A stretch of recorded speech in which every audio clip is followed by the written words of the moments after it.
Hey Compact students, this is Miss Moyer with 14.1 Finding Square Roots. So we're going to learn what is a square root. We're going to learn to find square roots of perfect squares. We're going to figure out how to deal with square roots in expressions and use them to solve equations. And no, this picture, this is not what we mean by a square root. A square root of a number is a number that, when multiplied by itself, equals the given number.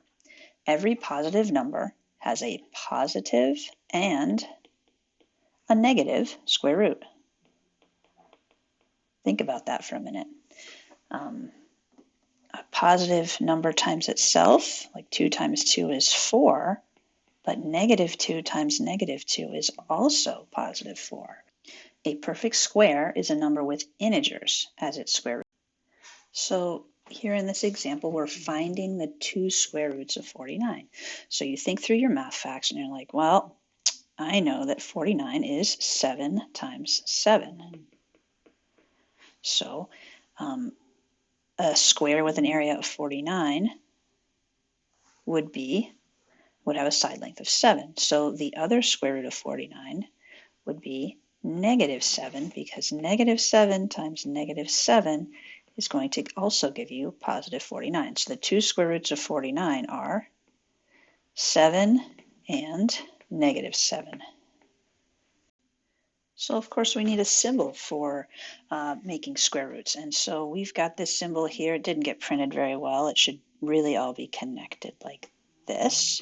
That symbol is called a radical sign. It is used to represent the square root. The number under the radical sign is called the radicand. So for now and for what we're doing, when you see just a plain old square root sign with nothing in front of it, we're implying that we only want the positive square root. So if you saw the square root of 16 like this, you'd just write 4, because 4 times 4 is 16. When you see a negative sign in front of the square root, you would see negative 4. For both square roots, when you see this sign here, that's saying, I want both of them. I want the positive and the negative. So you would say the positive and negative square roots of 16 are positive and negative 4. So when you see in A here that we're asked for the square root of 25, all you have to answer with is that the square root of 25 is 5, because you know 5 times 5 is 25. What times itself is 25. For B, you've got this fraction, but think about how fraction multiplication works.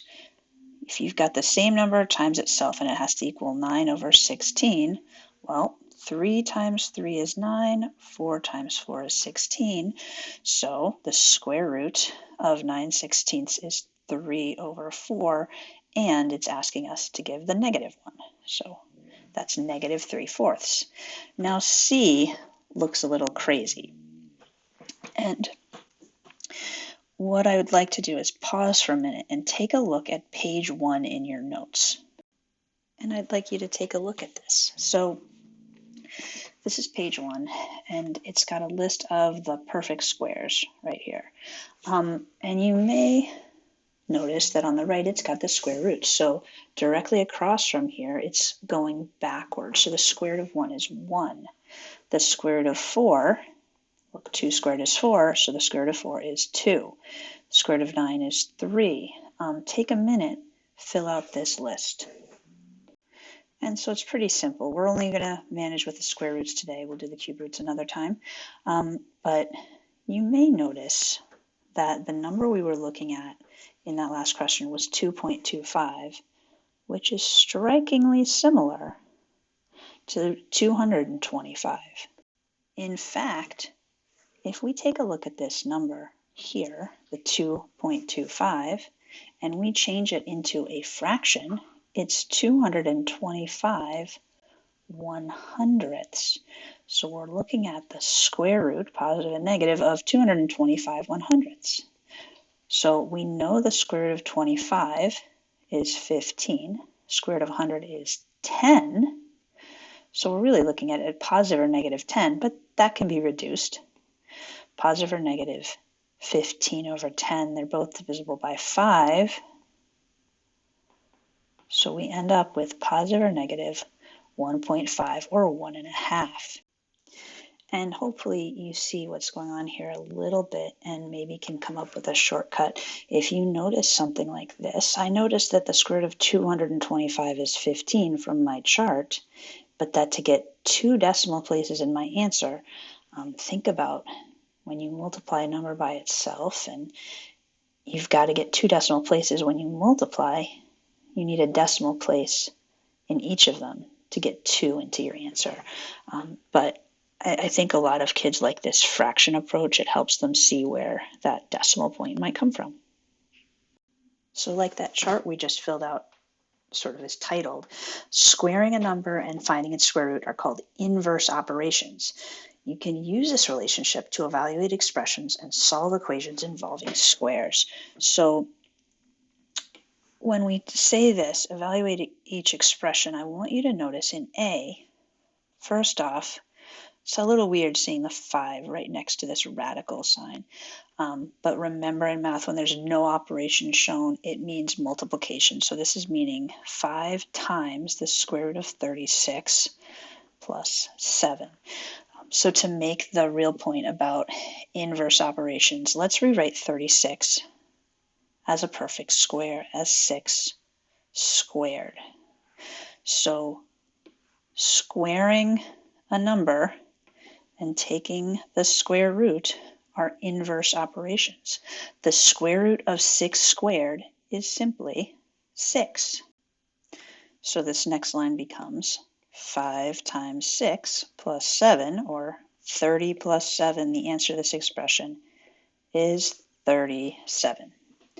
For B, you may start with this and be looking at the square root and saying 18 is not a perfect square, 2 is not a perfect square. This is getting weird.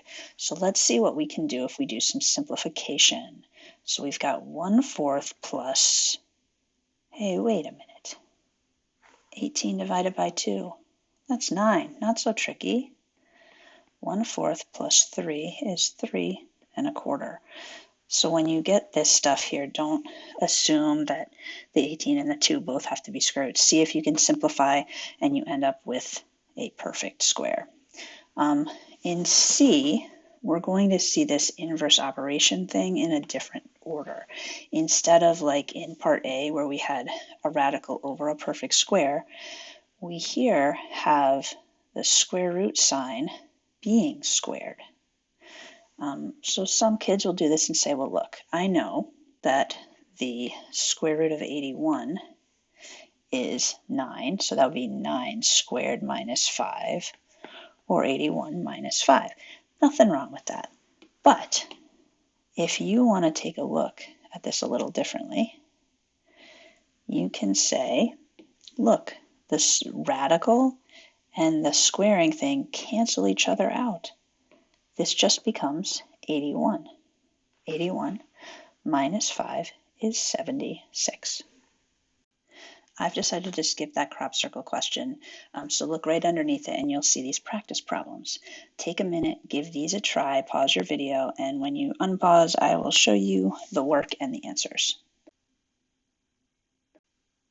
Okay, there's the answers. Notice in number 7 that the 3 times 5 has to happen before the subtraction, so that's where the -3 answer comes from.